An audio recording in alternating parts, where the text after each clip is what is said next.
Thanks, Mike, and thanks to all of you for coming, and especially to Alan and Warren for inviting me and also putting on this fantastic conference.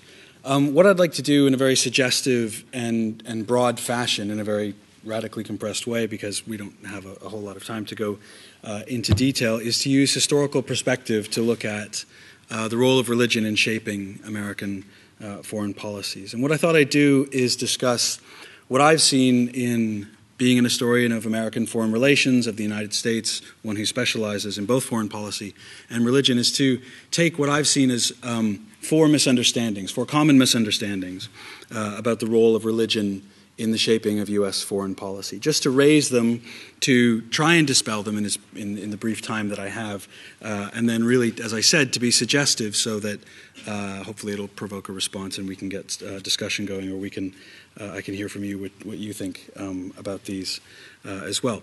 Whether, as the title of this panel implies, whether this differs from the European case, historically, I'm sure it differs, I know it differs now, but whether it differs from the European case, I'll leave to you and to the discussion. But I suspect that here is where the United States is different, and is quite different from European history.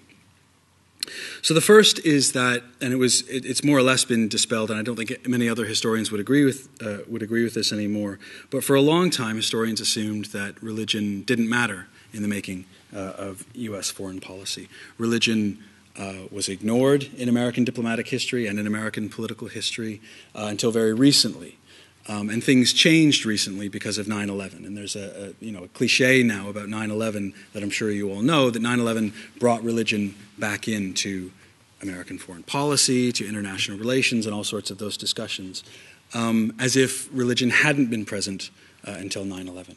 What 9/11 did was it didn't bring religion back into U.S. foreign policy or international relations, but what it did was it drew our attention, our scholarly attention, to the role of religion in U.S. foreign policy and in international relations. And since 9/11, especially in the 2 or 3 years after 9/11, we've seen an explosion of literature looking at U.S. foreign policy and religion. And I've put myself very much in that camp. I'm not like one of our other speakers, Diane Kirby, who was there before 9/11 and who was writing about this stuff before 9/11 and is really one of the pioneers in the field. So around 2003, 2004, 2005, there was a real surge in literature examining religion and U.S. foreign relations. And the main point, if this literature disagrees, there's a lot of disagreement within the literature, but if there is one point that everyone would agree on, it is now that religion does matter. There is a role for religion in the study of the history of U.S. foreign policy. The second is more pervasive. The second myth or misunderstanding that I'd like to dispel is more pervasive, but it too is weakening. And that's that the religious influence on American foreign policy is assumed to be episodic and ephemeral. That if we look at how religion has shaped the history of U.S. foreign policy, we look at the usual suspects. We look back to Woodrow Wilson, or to Dwight Eisenhower, perhaps, or to Ronald Reagan. We look at the China missionaries.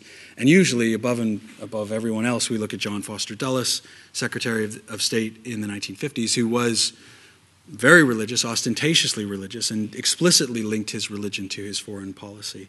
And what those very religious individuals, who in very obvious ways linked their religion to the making of U.S. foreign policy, what that did was it allowed historians to say, okay, religion perhaps matters in the making of U.S. foreign policy historically, but it really is confined to these particular individuals, to these particular time periods. And that's what I mean when I say the usual suspects.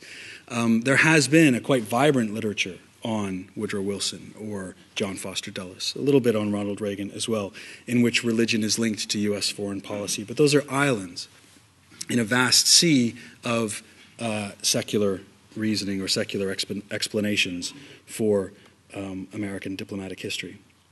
And what I'd like to suggest, and what I think most historians would agree with now, is that this is far from the case, that the religious influence on American foreign policy has been continuous, that it has been consistent.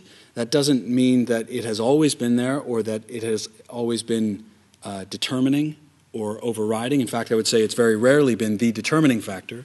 So it's not to say that religion is the most important factor, but that it has been a factor throughout U.S. history, and that rarely have we had an era in American history in which religion wasn't a factor in the making of U.S. foreign policy. The third misunderstanding, or the third myth I'd like to address, is that the religious influence, and I've noticed this less among scholars, although it is very prevalent among scholars, but this is mostly prevalent in the popular media and in non-academic audiences. But this also certainly applies to academics. And that's the misunderstanding that the religious influence on American foreign policy is assumed to be simply a justification for war, intervention, and empire. And when I wrote a book on religion in U.S. foreign policy, on the history of religion in U.S. foreign policy, that was published last year. And when I began the book nearly a decade ago now, a friend of mine said, because I was beginning the book in the colonial era, I was taking it right up to the present, so it was a big survey, and a friend of mine said, this is a history of Bush backwards. It's going to be George W. Bush backwards. You're going to take people like Bush and trace this line back in U.S. history, and to look at people like Bush who used a very religious rhetoric to explain why America should go to war. And I'm not saying that's not true. There is a history that you could tell of Bush backwards where you would trace how religion has been very intertwined in the reasons and the rhetoric and the values and the interests in why the United States has waged war, has intervened in other countries, and has, to some extent, set up an American imperium. But that's not the whole story, and I think that's the mistake, that people take that side of the religious influence to be the whole story. When I finished my book, and when my book was published, I was astonished, and some of the reviewers were astonished, at the fact that I have as much on pacifism as I do on war and empire, that I have as much on liberal internationalism and how religious actors and religious values were very much at the heart of Wilsonianism and the setting up of the League of Nations, in every anti-war movement in American history. In fact, I argue that every anti-war movement in American history had religion at its core and often started as a religious movement. Religious actors were key in setting up the UN, and they were instrumental in infusing American foreign policy with a human rights agenda back in the 19th century and continuing all through the 20th. And so the religious influence isn't simply Bush backwards, it's both liberal and conservative, pacifistic and militaristic, nationalist and internationalist. The fourth and final myth or misunderstanding that I'd like to address is that religion is assumed, and this is, I think, far and away the most pervasive in the literature, is that the religious influence, if it's there, is assumed to be top-down.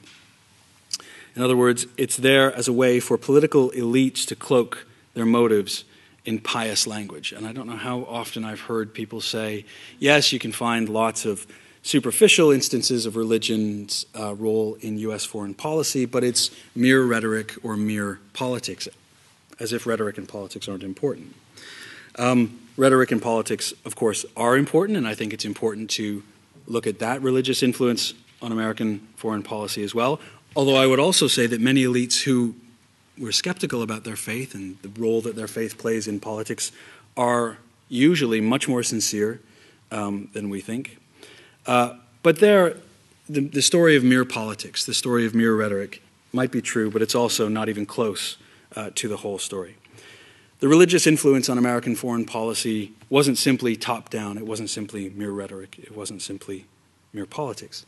I would argue that, in fact, the religious influence is bubbled up from the bottom to the surface, that it's a bottom-up influence, that it's a social influence, as much as it is an elite political influence. It's a story of ordinary Americans, of non-political elites, of Americans who don't wield diplomatic or military or political power, bringing to bear their pressure, their very idealistic, moralistic pressure on political elites.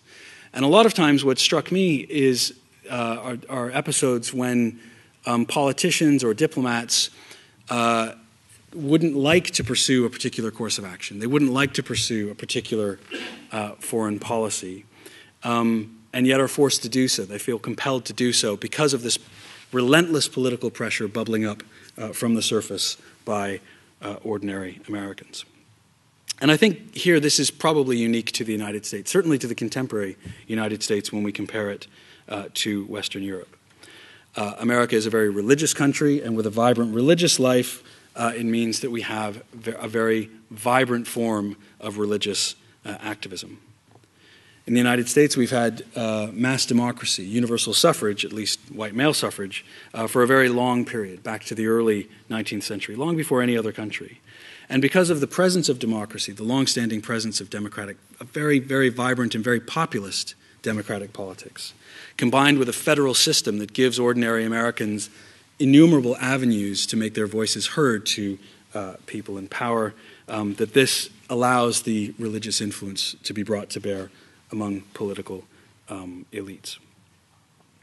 Anyway, these are four factors that I think are myths, misunderstandings, certainly among scholars, but also in the popular media and as well as the public at large. I'd just like to conclude with one fairly provocative thought. I don't think I'm the only one here who has wondered why American foreign policy is so moralistic and so idealistic and so normative and so values-driven. Europeans have been complaining about that, about the United States, the dangerous nation of the United States, because it was so idealistic and so activist. Europeans have been complaining about that for over 2 centuries, and I'd like to submit that the main reason is because the United States has been so consistently religious and has played host to this particular form of very vibrant religious activism. And we ignore it or misunderstand it or underestimate it at our peril. Thank you.